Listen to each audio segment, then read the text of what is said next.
When making a recognition memory judgment, one must take into account the familiarity strength elicited by the item, as well as the decision criterion as to whether or not they should respond old or new.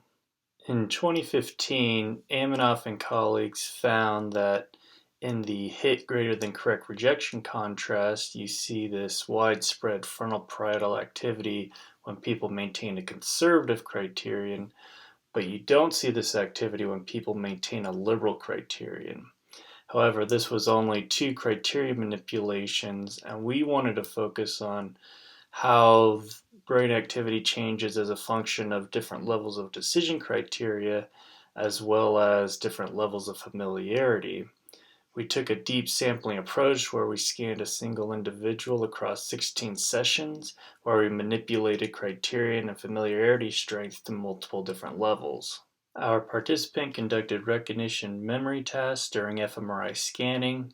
During the study phase, face images appeared very briefly, where we manipulated familiarity strength by either showing images once, twice, 4 times, or 8 times. During the test phase, we induced criterion shifting through a payment manipulation. Correct responses always earned 4 cents. Non-critical errors were unpenalized, and critical errors were either penalized 8 cents or negative 1 cent. This gave us 4 criterion conditions, where in the liberal condition we penalized new responses, whereas in the conservative condition we penalized old responses.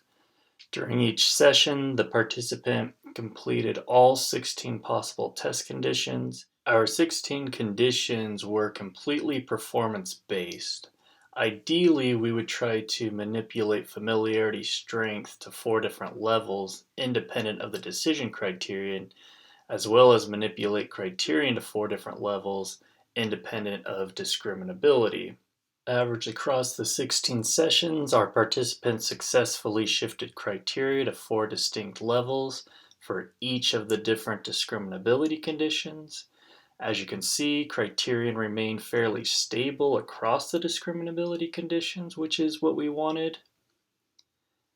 We also saw that our participant had 4 distinct levels of discriminability across each of the criterion conditions, which were also fairly consistent across the criterion conditions.